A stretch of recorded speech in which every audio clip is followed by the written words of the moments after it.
My name is Charlotte Kieshel, and I'm the Director of Public Programs here at the CAT Center. And I want to welcome you to the penultimate session in our five-part lecture series on the genocide concept, its politics, legal strictures, and history. Since Hamas's attack on October 7, 2023, and Israel's subsequent incursion into Gaza, scholars and public intellectuals from around the world have wielded the genocide charge. At times, they have done so for different political ends. And there's been a sustained debate within the scholarly community about the limits and utility of the genocide charge. We at the CAT Center have been witnesses to this broader debate, which encompasses scholars of law, genocide studies, Jewish studies, and Holocaust history. And over the past few months, we've aimed and tried our best to place this current conversation in a broader historical and conceptual framework, establishing both the origins of the genocide concept as well as its relationship to colonialism, as well as Holocaust distortion, among many other topics. Today, I'm glad to note that we'll finally be engaging and tackling some of the legal complexities underlying current conversations about Israel, Gaza, and the possibilities and limits of international law. And to guide us into this very consequential topic, we're delighted to be joined by Professor Claire Finkelstein, who is the Algren Biddle Professor of Law and Professor of Philosophy at Penn Carey Law School. Professor Finkelstein, is an expert in the law of armed conflict, military ethics, national security law, and professional ethics. In addition to over 50 journal articles that she's authored, Professor Finkelstein is a co-editor of the Oxford series in Ethics, National Security, and the Rule of Law. She's an editor of 6 of its volumes. She's led a working group of over 30 national security professionals to produce a significant report discussing recommendations on the closing of Guantanamo Bay. She's the founder and faculty director of the Center for Ethics and the Rule of Law, a nonpartisan interdisciplinary institute affiliated with UPenn's Annenberg Public Policy Center. And finally, she is a frequent radio, podcast, broadcast, and print commentator, bringing her legal expertise to bear to inform popular understanding and discourse. We at the CAT Center are exceedingly grateful to Professor Finkelstein for joining us today for a lecture on, and the title is Disentangling Genocide from Proportionality, Understanding the Dangerous Assault on International Law. Thank you so much, Charlotte, and it's an honor to be a guest at the esteemed CAT Center. I wish we could all be meeting in person, but it's wonderful as well to be able to meet in this online forum, and especially on this snowy day.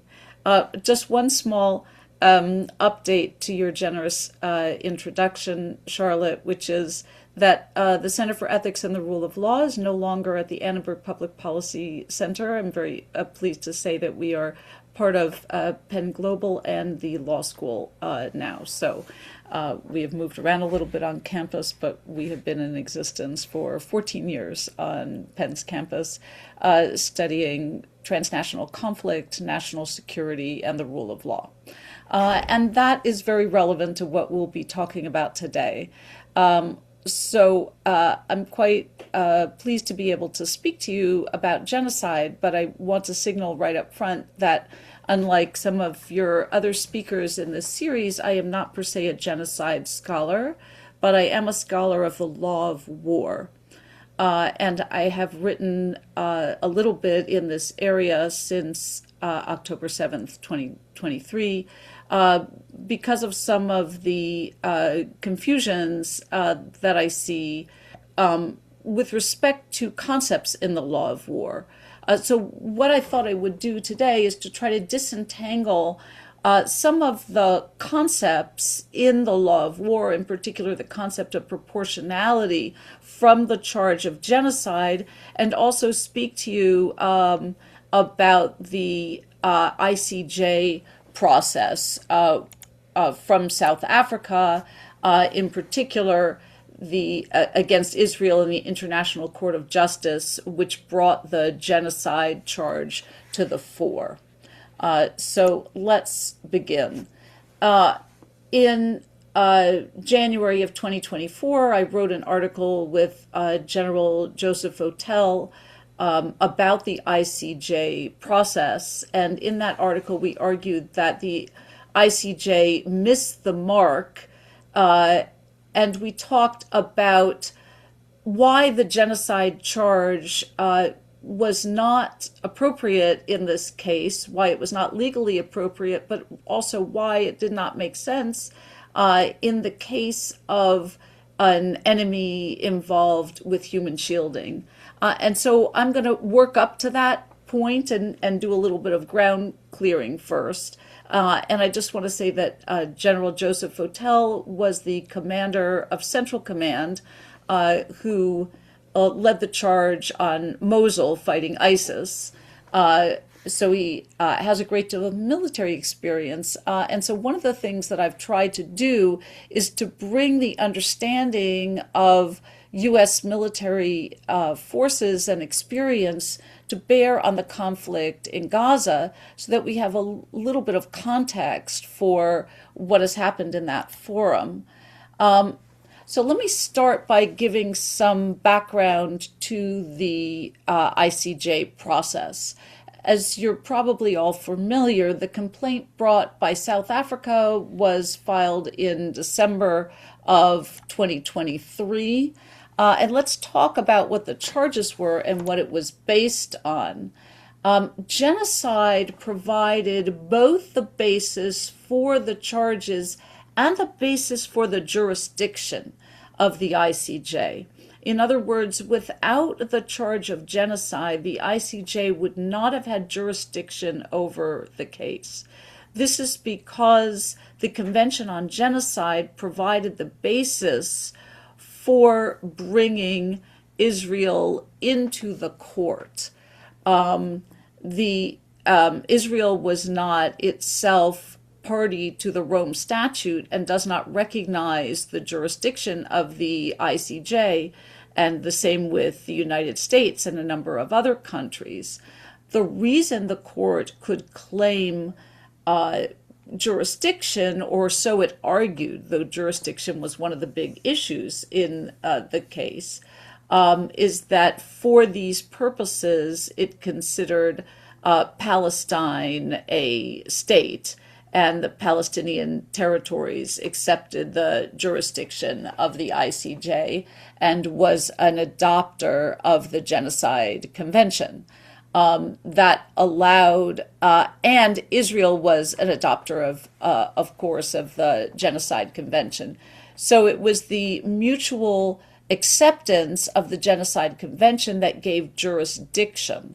And this will turn out to be very important because if, as I will suggest, the complaints of South Africa really do not amount to genocide and amount to a different kind of claim, the more accurate claim for South Africa to be bringing would actually have deprived the court of jurisdiction, and so it would not have been a claim that could have appeared before this court. But we'll talk about that. So the Convention on the Prevention and Punishment of Genocide, which of course you've talked about, I believe, in your other series, which was signed in 1948 and slowly adopted over a number of years, defines genocide as follows. Genocide means any of the following acts committed with intent to destroy, in whole or in part, a national, ethnical, racial, or religious group as such. And then the series of acts, killing members of the group, causing serious bodily or mental harm to members of the group, deliberately inflicting on the group conditions of life calculated to bring about its physical destruction in whole or in part, imposing measures intended to prevent births within the group, or forcibly transferring children of the group to another group. Now, these acts, A through E, again, have to be in the context and must be committed with an intent to destroy, in whole or in part, a national, ethnical, racial, or religious group. And in the criminal law business, in American law, we would call this a special intent crime. That is, no matter how much you satisfy the act requirement for the crime, the act does not mean that you are guilty of the crime unless you have that special intent, namely a purpose to destroy in whole or in part a national, ethnical, racial, or religious group. So a killing as such, even on a very large scale, will not satisfy the requirement of genocide. It has to be for the purpose of destroying the discrete group in question. Okay. So when South Africa brought its complaint, what was it based on? Well, what they said in their initial complaint was that the acts and omissions by Israel complained of by South Africa are genocidal in character because they are intended to bring about the destruction of a substantial part of the Palestinian national, racial, and ethnical group, that being the part of the Palestinian group in the Gaza Strip, Palestinians in Gaza. Now, I'm not going to spend much time on this. No doubt there are people on this Zoom call who are more expert than I am in the question of whether or not Palestinians in Gaza constitute a distinct racial and ethnical group, as opposed to, number one, Palestinians across the board, and number two, the collection of Arab immigrants that originally comprised the group that we call Palestinians. So that is a question that you folks who are more expert than I could debate. But the question that I'm interested in is whether or not the special intent requirement is satisfied as a matter of law. The complaint goes on to say the acts in question include killing Palestinians in Gaza, causing them serious bodily and mental harm, and inflicting on them conditions of life calculated to bring about their physical destruction. The acts are all attributed to Israel. Okay. So here's the question with regard to this complaint. The question was whether or not the destructive acts that Israel engaged in as part of the war were part of and engaged in for the purpose of or with the intent of destroying the Palestinians in Gaza as an racial, as a national, racial, and ethnical group. That's what you have to believe that it is indeed genocide. South Africa, the complaint goes on to say South Africa is highly cognizant of the fact that acts of genocide are distinct from other violations of international law sanctioned or perpetrated by the Israeli government and military in Gaza, including intentionally directing attacks against the civilian population, civilian objects and buildings dedicated to religion, education, art, science, historic monuments, hospitals, and places where the sick and wounded are collected, torture, and the starvation of civilians as a method of warfare, and other war crimes and crimes against humanity, though there is often a close connection between all such acts. In other words, war crimes, intentionally targeting civilians, which South Africa is also claiming that Israel was engaged in, is, they acknowledge, not the same as genocide. Genocide, as no doubt you've been talking about, is a very specific concept. Raphael Lemkin, of course, the founder, the jurist who is the author of this concept, intended it to be a discrete and very specific legal concept. And so the question is whether or not it is satisfied in this case. And again, remembering that the ICJ does not have jurisdiction if it's not satisfied. So what is genocide, and how can it be distinguished from other war-related crimes? Well, this just to remind you, the concept of genocide did not exist at the Nuremberg trials. It came in after the war. The Nuremberg trials were conducted on the basis of what was called the London Charter, which was signed on August 8th, 1945. And that charter involved three sorts of offenses: crimes against the peace, war crimes, or crimes against humanity.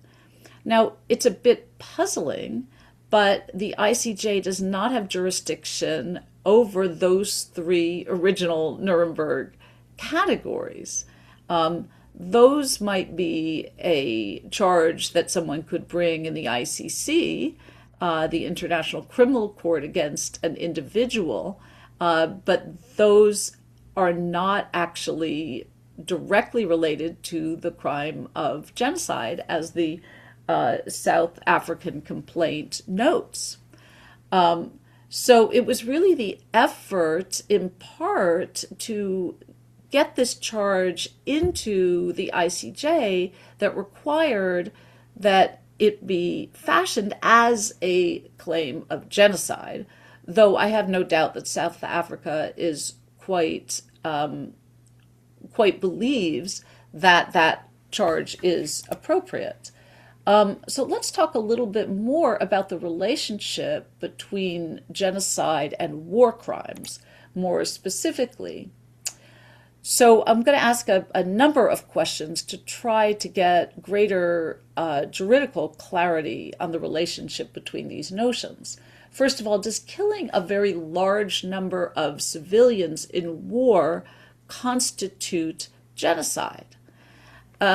This was very much the view, I think, of many in demonstrations on our own campus, on other campuses, and increasingly across the globe, where casualty figures loomed very, very large in chants and accusations of genocide against Israel.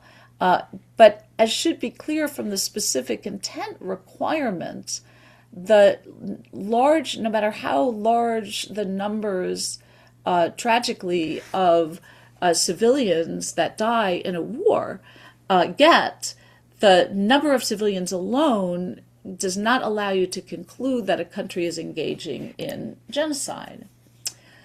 Can the numbers of civilians killed make an attack a war crime? Well, possibly, right? And so what we're going to talk about is the notion of proportionality, where the number of civilians killed is actually more relevant than it is to the question of genocide.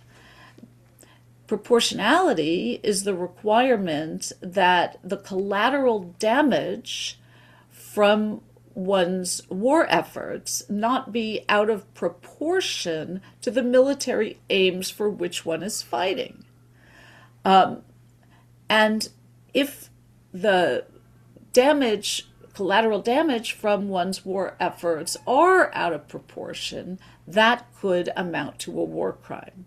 So in fact, the question of numbers of civilians killed is much more relevant to the question of war crimes than it is to the question of genocide.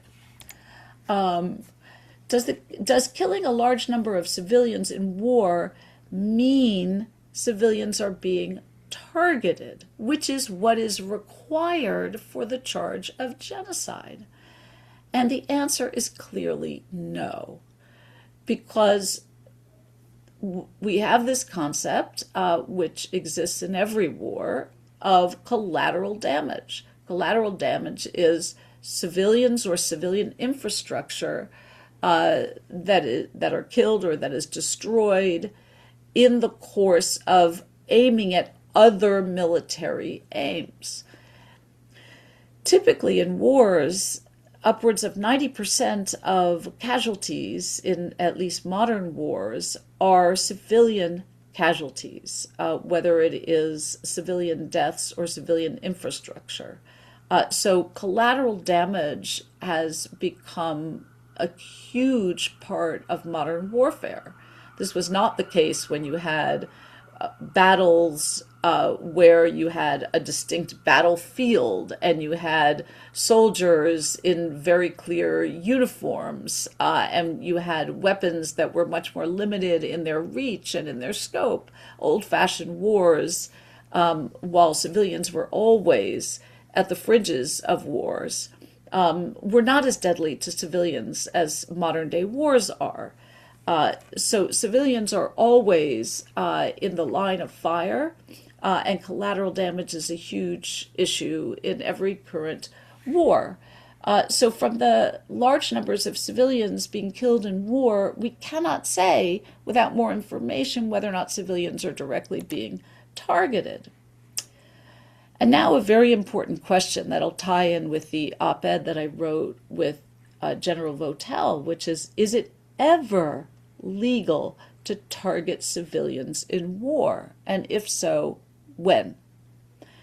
And that's what we're going to turn to in a minute.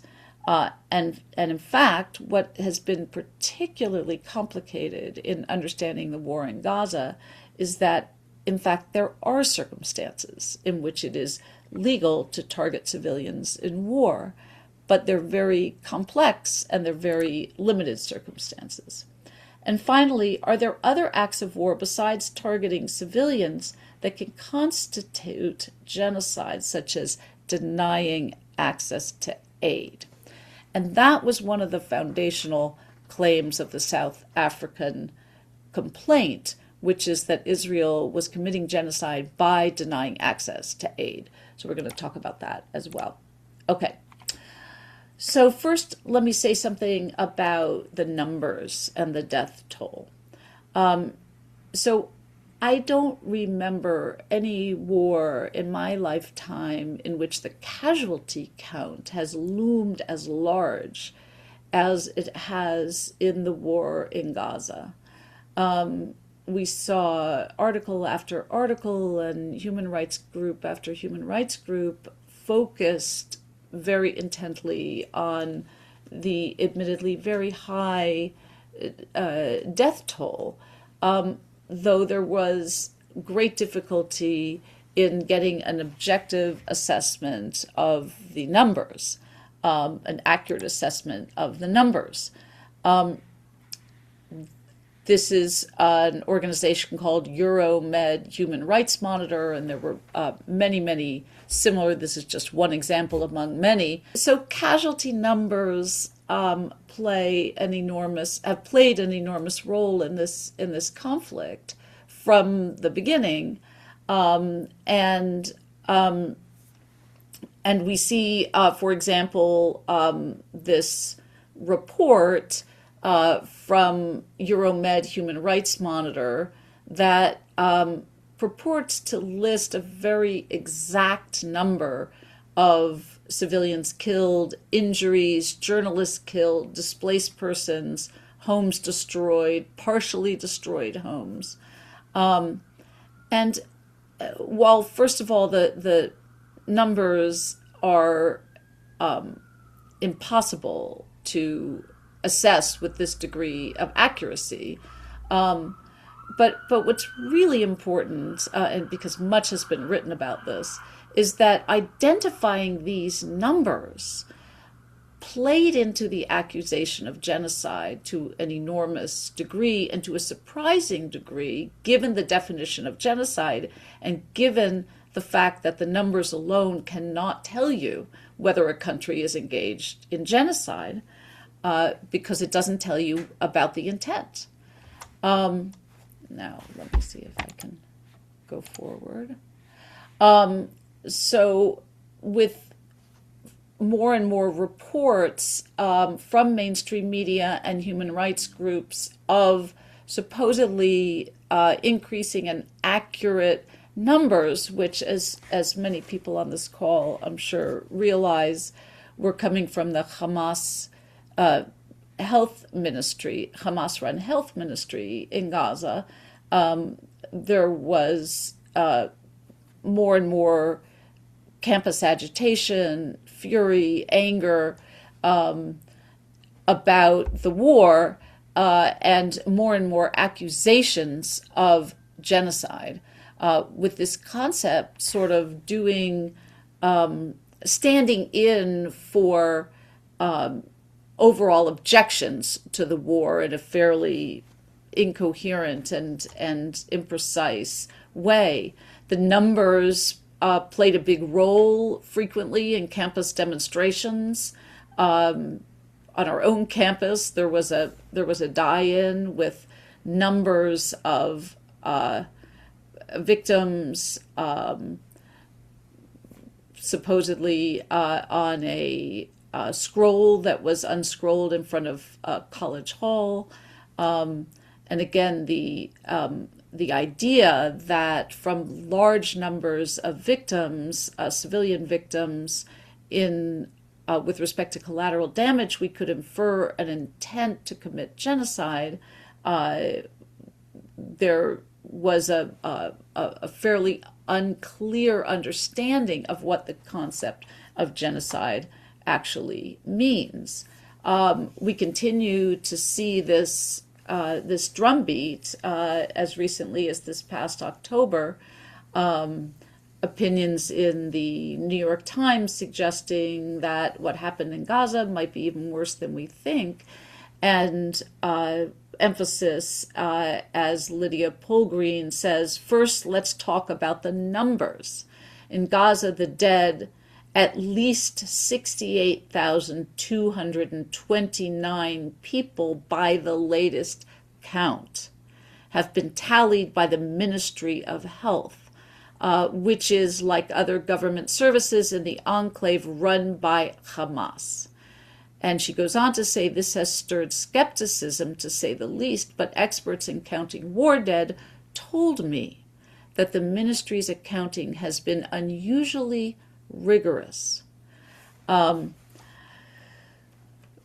I'm not going to, it's a different talk, and other people on campus, like my colleague Adi Weiner, have spent a lot of time studying the Hamas, the inaccuracy, and exposed the inaccuracy of the Hamas casualty numbers. I'm not going to belabor that point, but what I do want to point out here is the relationship between the arguments relating to genocide and the mounting casualty numbers, as though one could assert a case of genocide based on these high numbers.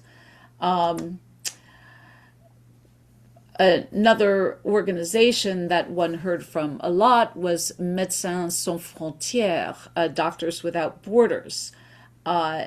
This has historically been a very important organization that was intended to be nonpartisan, not take sides in conflicts, but be available to assist as a human rights organization and provide humanitarian medical support. In an article published by Doctors Without Borders, based on a report that they issued, the report says that the offensive in Gaza is the systematic destruction of a people.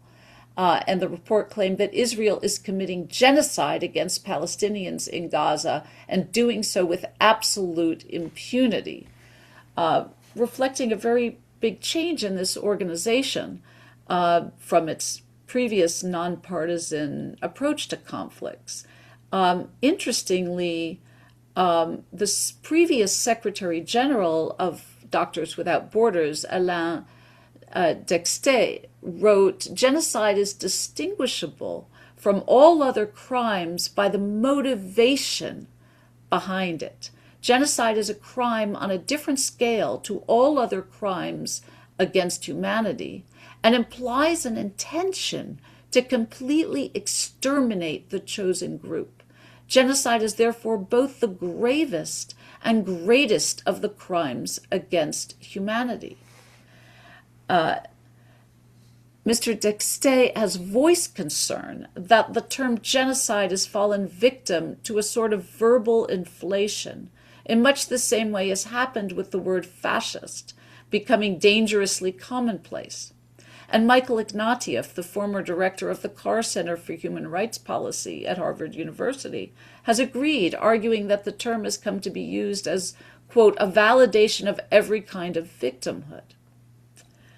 Most other human rights organizations took a similar approach to Médecins Sans Frontières, such as Amnesty International, Human Rights Watch, Genocide Watch, the Lemkin Institute for Genocide Prevention, the International Association of Genocide Scholars, and even, of course, the United Nations.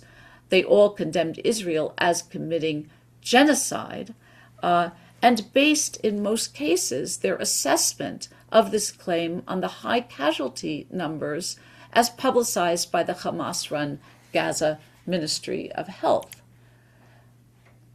Okay.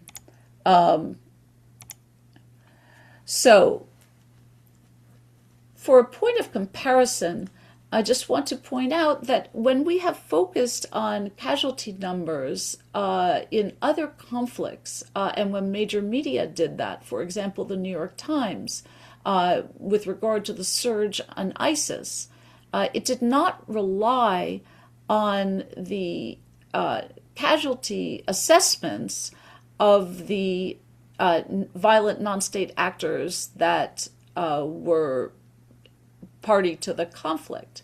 So in a very famous article that was published in the New York Times Magazine in November of 2017, the New York Times brought attention to the inaccuracy of U.S. strikes in the surge on Mosul. And this article was called The Uncounted, was very important for causing the U.S. to rethink the accuracy of its strikes with regard to civilian harm and our overseas counterterrorism operations. Several other articles as well brought attention to the collateral damage that we were engaging in, and actually gave rise to a program in the Pentagon called the Civilian Harm Mitigation Program that existed for a number of years and started to be built up significantly, founded originally by General Mattis, was a very important bipartisan program that received important federal funding by both sides of the aisle and was voted in by Congress, and was recently dismantled in the second Trump administration. But in no event did any of the articles about U.S. Casualty counts and high collateral damage estimates take their damage estimates from ISIS numbers. That would have been unthinkable as far as journalism practices go. So when we think about a genocide, what are the features that truly identify a genocide besides these high casualty numbers, which surely don't tell the main part of the story because they don't incorporate the intent requirement?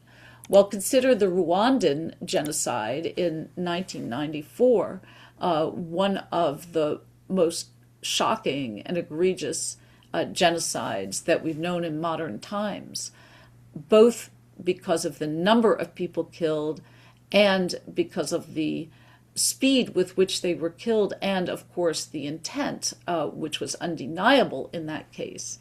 In the span of 100 days in 1994, roughly 1 million men, women, and children were massacred over this very short period of time. The Tutsis were targeted by Hutu rebels because of their ethnicity. There is little doubt about that, and and this is one of the reasons why these acts rightly deserve the name of genocide. Other genocides which fit this description, the 2014 Yazidi genocide, the 2004 Darfur genocide, the 1992 to 95 Bosnian genocide, the 1975 to 1979 Cambodian genocide conducted by the Khmer Rouge and Pol Pot, and going all the way back, the 1915 to 1917 Armenian genocide, which killed nearly 90% of Armenians in the Ottoman Empire. These are true genocides because they target these groups based on their ethnicity or based on their national identity, rather than simply as incidental casualties in war, or even because they are associated with a certain non-state actor group or associated with the enemy.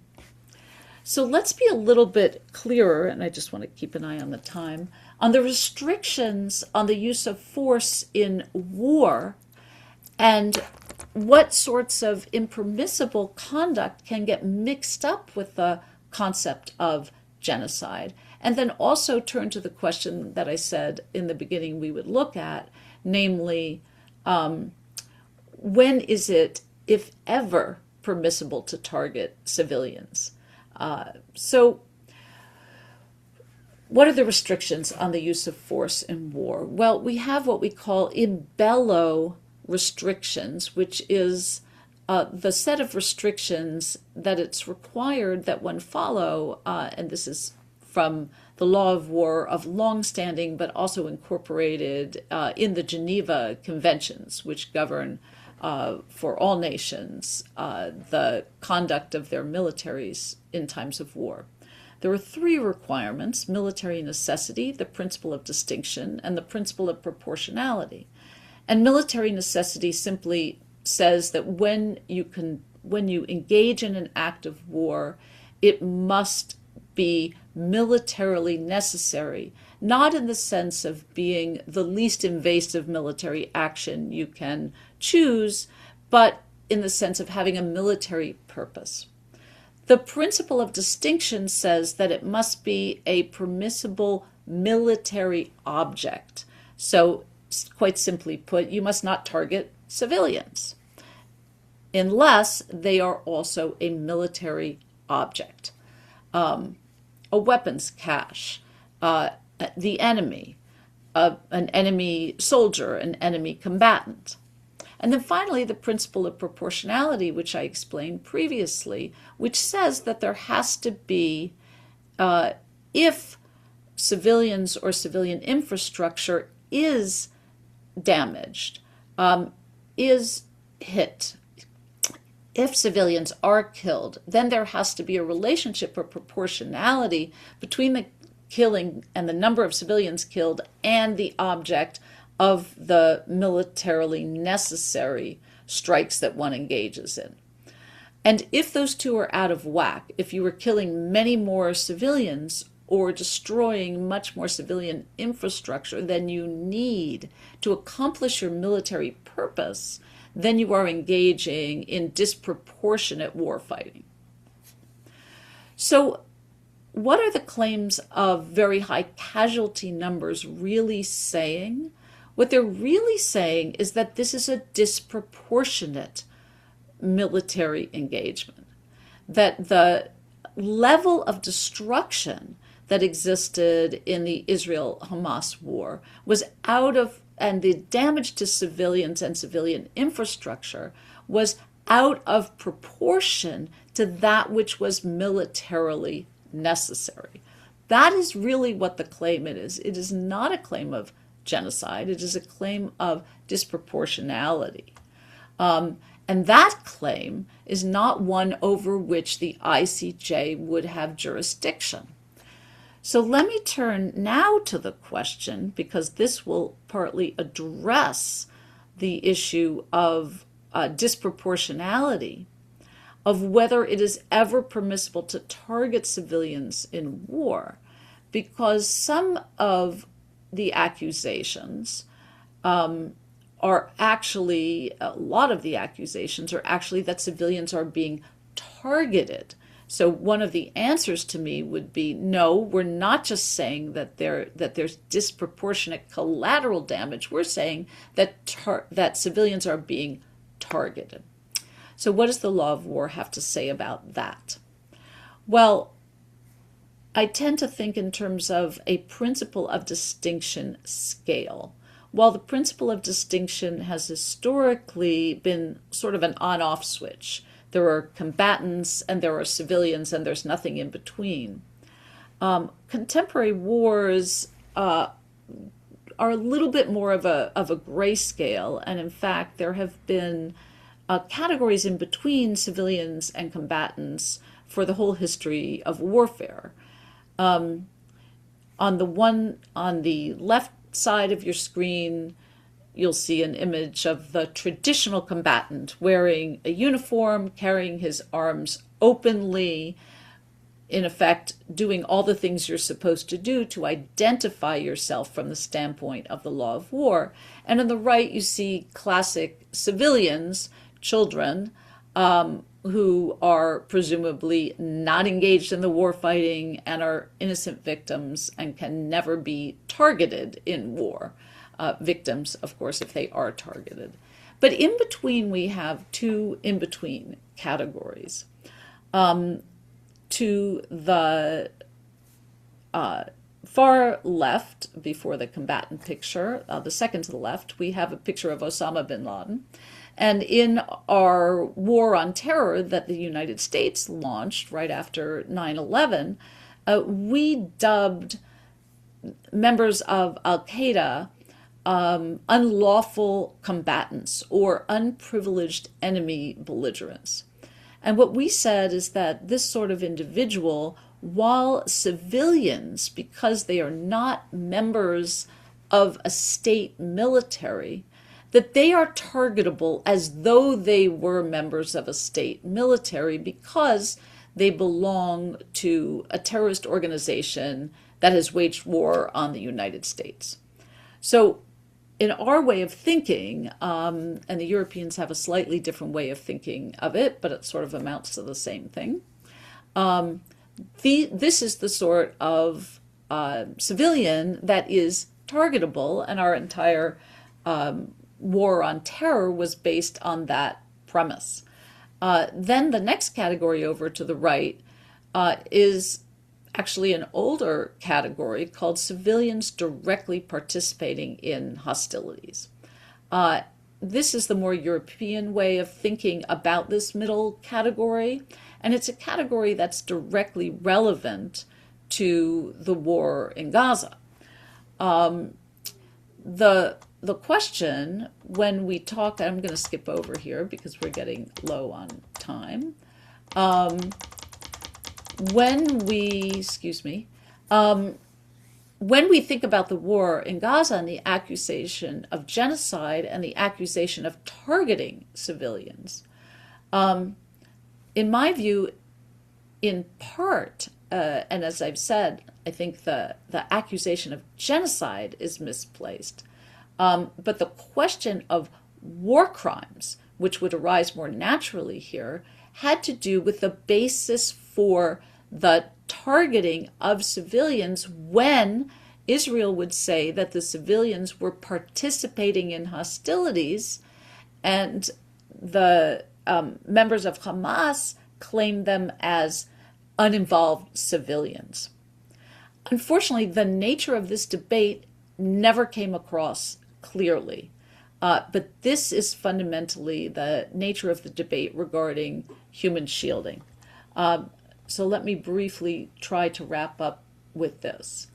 So did Israel target Palestinian civilians, pure civilians, in the Israel-Hamas war? My assumption, my argument would be very likely no. And to the extent it did it target them on the basis of their ethnicity? No. It targeted them because it was fighting a war of self-defense. To test this, you can ask the question, would Israel have launched the offensive in Gaza had it not been attacked on October 7th? I think there's no reason to suppose that it would have. But the question is, was it targeting civilians participating in hostilities? Okay, so when the IDF penetrated tunnels underneath hospitals and underneath other civilian infrastructure, and this is a picture of the tunnel system discovered under Al-Shifa Hospital. It discovered enormous numbers of weapons caches, rooms for holding hostages, and other trappings of the military offensive. And here's the difficulty. When you have a piece of civilian infrastructure, like a mosque or a hospital, which is a protected site, and you have underneath it a tunnel with a military target, is it permissible to target that site? Well, the law of armed conflict says that the civilian site loses its immunity, and it becomes targetable once again once military operations are co-located in that site. So you can have a protected site above ground, and underground you have military operations. In effect, that site becomes targetable in a way that it wouldn't be without those underground military operations. So the question then becomes, was Israel justified in striking civilian sites with military operations sandwiched underneath them? And this goes to the nature of the self-defense claim. Almost certainly, given the massive size of the attack on Israel on October 7th, an attack which, if you look at the per capita numbers of this attack, was the most significant terror attack in many, many years across the history of the world. And you see some statistics, again, on a per capita measure. It was fighting a war of self-defense. It was not fighting to eliminate the Palestinian people as an ethnic group, with roughly 1,200 people massacred, 230 people from multiple different countries taken hostage, and most of the war with those hostages still being held in underground tunnels and in other places and being held by civilians. It is impossible to think of this in any way other than as a war of self-defense. I visited Kfar Aza, kibbutz, the kibbutz Kfar Aza, and these are pictures that I myself took. I'm sure many of you have seen them. I'm used to, as a scholar of war, I'm used to looking at a lot of war footage, and I was not prepared for what I saw there. The level of destruction, the level of sheer attack and brutality involved in the October 7th attacks left no doubt in my mind that the ensuing offensive was a valid offensive based on the premise of self-defense. The map, I'm sure many of you have seen this map. The bloodstains represent, to the right, the number of sites that were attacked, and the size of the attack is stunning and without parallel in recent history. Any country attacked in this way would have fought a war of self-defense if they had the capacity to do so.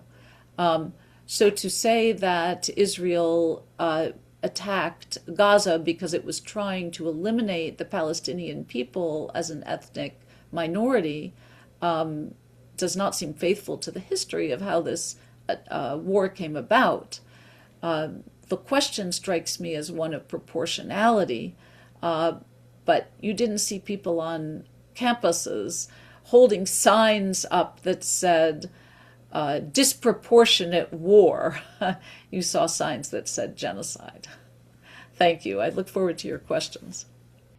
Lots to unpack there. I invite everyone to post within the Q&A or submit your questions through that. We've got some queries, and I'll take one from the Q&A, which gets to the question of proportionality and Israel's overall military superiority. So could you maybe unpack for the audience how one's military and perceived and military superiority would inform or not the question of proportionality? And how is that, has the question of proportionality changed as the war unfolded? Um, Military superiority doesn't bear on proportionality. This is maybe, I'm not sure exactly what the question means, but maybe it's tying into a frequent refrain that I heard saying that somehow the war was unfair because Israel had greater military capacity. But I mean, that's the way wars are.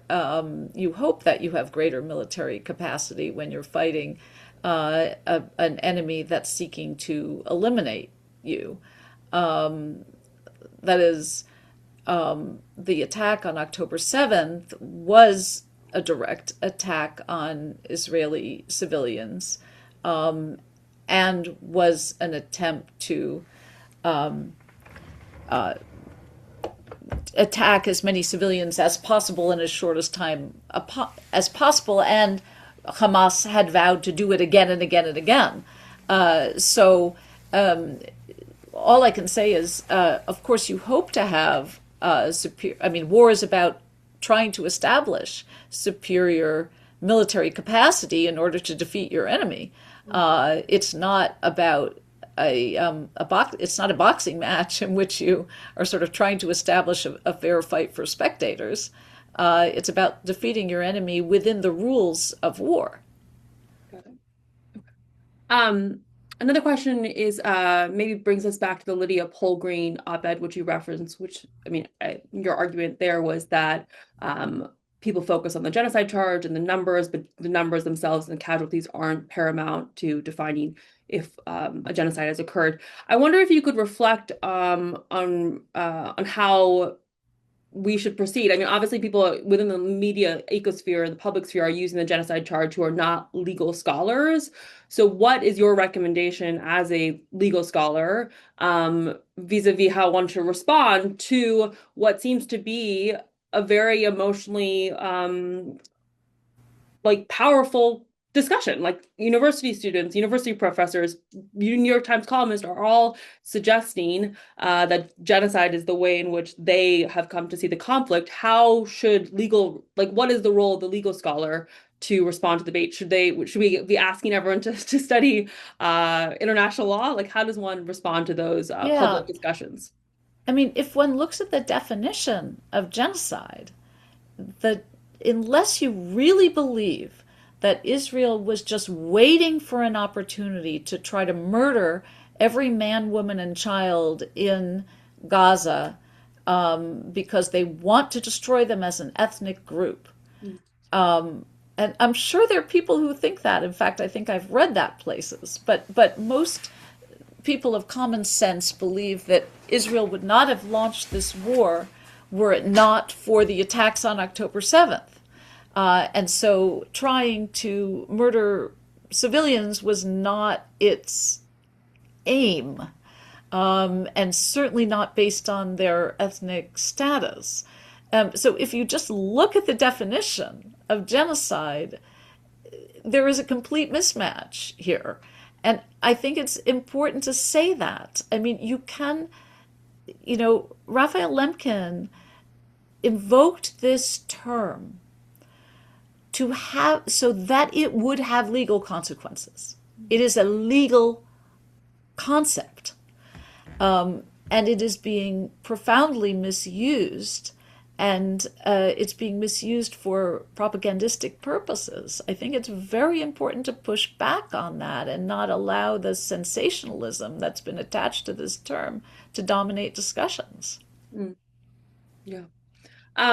This is also from the audience. From my understanding, the presentation was mostly, the lecture was about the conduct of war and the military kind of context in which it's unfolding. But one thing that was potentially missing was the remarks by certain Israeli politicians. So, how do those bear on your scholarship? Have you engage with Yes. them? Like, what is, people often focus on certain statements that people have made to kind of find evidence of intent.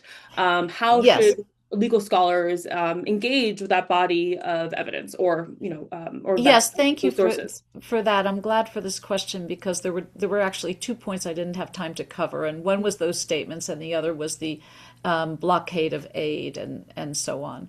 And we just sort of ran out of time. But South Africa based its case and its arguments for genocide on those statements, and it didn't have much else.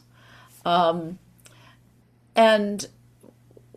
why did it use that statement, those statements, which were terrible statements, very unfortunate, political grandstanding by Israeli officials, and statements that should be really never allowed to exist in political life. But those statements do not tell you what the military is actually doing.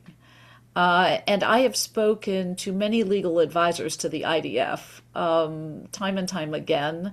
And I mean, and you can't base your opinion on what I'm about to say, but I will tell you that all of them are concerned to adhere to international law. And they spend a lot of time thinking about international law, and none of them wants to be in this war for the sake of destroying the Palestinian people as an ethnic minority. And I can tell you that ordinary Israelis are not sending their sons and daughters to fight. Were not sending their sons and daughters to fight in Gaza for the sake of eliminating the Palestinian people as an ethnic minority. I mean, that is not why Israel went to war. So those statements, and in some cases, South Africa based the evidence of those statements on people who were no longer in office. I mean, it was a somewhat irresponsible use of those statements, and there were not that many of them either. As I've sort of suggested, they needed to fit this into the genocide box, or the court would not have had jurisdiction. But the real gist of the charge was, I believe, disproportionality. And the problem is that making a claim of disproportionate harm in war, first of all, it's not a sexy kind of charge. It's not pithy, and it doesn't fit on a poster of a college kid's sign very well in a demonstration. And second of all, it's a very complicated matter, and legal advisors don't really know how to determine what constitutes disproportionate harm. And we have many, many examples across history of disproportionate harm, such as our firebombing of Dresden and a lot of U.S. actions, and possibly our actions in Syria and Iraq. In our counterterrorism operations could be, if we had clear and accurate numbers, we could be accused of disproportionate harm in those cases. So, and many other military operations, certainly Hiroshima and Nagasaki come to mind immediately, and has been much debated, the lawfulness of those bombardments. So proportionality is a very difficult concept and it's not easy to nail down, and it's not simple. Whereas the concept of genocide appears to people, though it's not, to be a much simpler, more straightforward matter, and so they reach for it, more easily. Yeah, it's a tall charge to both understand the kind of legal details of the genocide concept, war crimes, ICJ, ICC, Geneva Convention, and then proportionality. As a non-legal scholar, it's a lot. And I want to thank Professor Finkelstein for the lecture and the conversation. And I hope to see some of you in our future webinars and public programs. Thank you very much.